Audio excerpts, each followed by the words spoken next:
بسم اللہ الرحمن الرحیم۔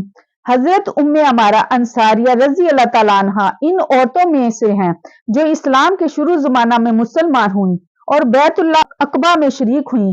عقبہ کے معنی گھاٹی کے ہیں۔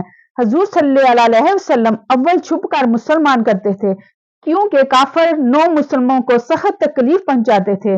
مدینہ کے کچھ لوگ حج کے زمانہ میں آتے تھے اور منع کے پہاڑ میں ایک گھاٹی میں چھپ کر مسلمان ہوتے تھے۔ تیسری مرتبہ جو لوگ مدینہ سے آئے ہیں ان میں یہ بھی تھی۔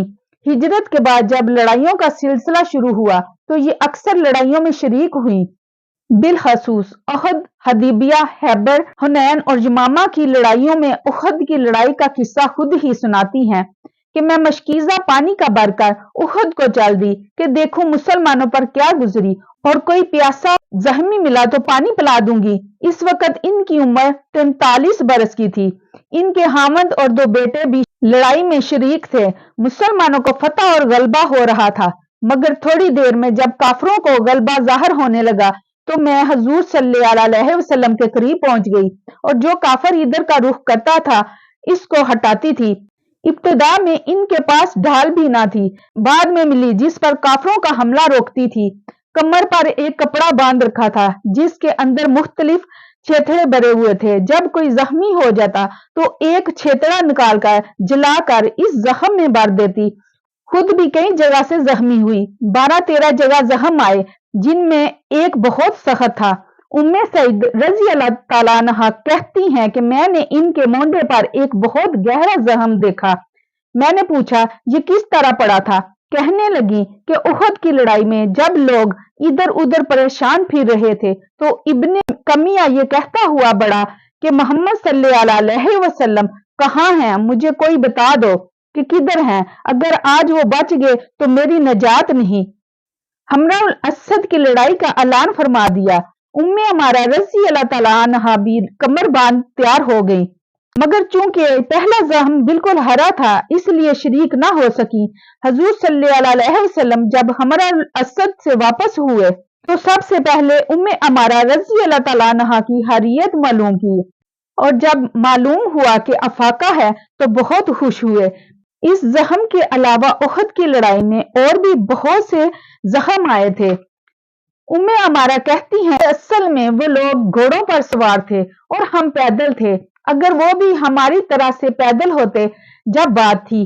اس وقت اصل مقابلہ کا پتہ چلتا جب گھوڑے پر کوئی آتا اور مجھے مارتا تو اس کے حملوں کو میں ڈھال پر روکتی رہتی، اور جب وہ مجھ سے منہ موڑ کر دوسری طرف چلتا تو میں اس کے گھوڑے کی ٹانگ پر حملہ کرتی اور وہ کٹ جاتی جس سے وہ گر جاتا اور سوار بھی گرتا، اور جب وہ گرتا تو حضور صلی اللہ علیہ وسلم میرے لڑکے کو آواز دے کر میری مدد کے لیے بھیجتے، میں اور وہ دونوں مل کر اس کو نپٹا دیتے۔